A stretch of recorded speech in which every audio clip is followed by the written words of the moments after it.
Hello everyone! First of all, I want to apologize for how I might present my opinions in this video. English is not my first language, I am sick, and this is my first video, so this video will be really fucking bad. So, as the title suggests, I'll be playing Devil's Advocate today, discussing why the global passives on Castorice might not be as bad as it seems. So, what's wrong with the global passives? There are quite a few issues. It encourages fear of missing out behavior in the game, pushing players to upgrade their accounts with the characters that have global passives. It's honestly surprising how many people are defending this change. Before diving deeper, let me set the premise of this video. I don't know what future global passives will look like. I only hope they will remain really balanced or weak like Castorice and don't escalate into something extreme like adding 10% crit rate or 20% damage boost, but of course I can't predict the future and this is Hoyoverse we are talking about. So now it's time to play the Devil's Advocate. Castorice's global passive, which revives characters, is practically useless for an endgame player. If you're playing the way that requires constant reviving, you are doing something really fucking wrong. Yes, there is a power creep in the game, yes, there is HP inflation, but that's the issue only if you are doing the Tenter cycle. Otherwise, most of the time, if you somewhere struggle is to kill enemy fast, not dying to the enemy.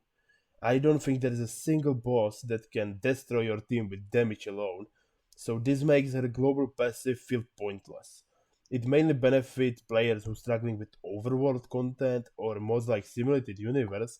It could also help the new player who start playing because they like Castori's design or abilities. However, for dead players, they only have a 3-week window to obtain her before waiting potentially 6 months for a rerun. That being said, there is a little speculation beyond this point, so I doubt that future global passives will involve direct stat changes to accounts. My guess is that however will try to avoid wide speed boosts due to potential conflict with existing mechanics, like the new relic said that you want to cap speed at 95. Well, it's just a speed. I am quite scared of attack defense and damage boost. Let's hope. There is nothing to hope in, however, so. And there is one more argument that I see on internet, which is probably the worst argument I've heard since I have no clue when. But I've seen some bizarre arguments online defending global passes by bringing up a Heron technique to one-shot enemies.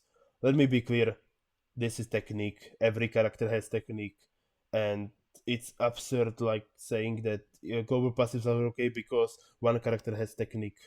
Like, what the hell is that? I wonder who these white knights of HSR are defending such an idiotic argument. That's crazy. So, halfway through making this video, I realized it's nearly impossible to defend global passives. For one simple reason, we don't trust hoverers anymore. They've broken our trust too many times before, so why would this be any different now? Why the next character will probably have 10% crit rate on global passive, and I'll be looking at it and saying fuck it and change to another gacha game. I will still roll for Castorice though, because she's the only character I care in Amphorio so far. So, but to be fair, right now there are worse issues in HSR than global passives, but these passives certainly don't improve the situation. So, I was bitching about that however now, so let's try to make a compromise for global passives. So, however, could definitely implement global passives in a way that satisfies both players and the however's itself. One idea floating around, I credit that to a Bald King of Gacha, the Keemstar of Gacha Tectone, is the statue system. Yeah, I credit to him because I heard it from him. Similar to Summoner's War, you can buy for completely free to play currency statues or anything that will increase your attack, defense, speed, etc. etc.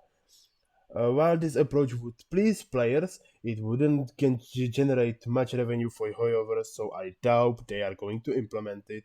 So here is my alternative idea.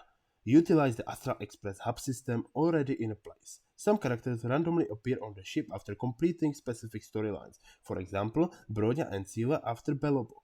We could expand this into affinity or friendship system where players give gifts to characters on the ship to increase their bond levels. Each affinity level could grant rewards, with maximum level unlocking global passive for that character. Obviously, after a complete, it will be completely free to play for many people. You just need to complete the quest to unlock the character on the ship. So how could Hoyoverse monetize this? Really simple. Hoyoverse could sell gift packs to speed up the progress, or players who own the character would gain double affinity points from gifts compared to those who don't own them. That's quite easy. We can say an example what could rewards for affinity be. For example, at affinity level 3 with for example Zila, she could gain a new passive such as her first skill every turn will not consume skill points if she is paired with Bronya. And her global passive could be that she unlocks quantum damage increase by 5% on her account. Yeah, the system wouldn't lock start boosts behind the paywall, but would be still incentivized to spend it for faster progression. But it could easily be completed with grind, free to play grind, or anything you wanted to call this. So I think that's the correct decision for both sides. Well, it's however, so it's not definitely happening. So this was this video. If you have any suggestion to improve this idea, or if you disagree, use the comment section down below. This wraps up the video. So I guess bye bye.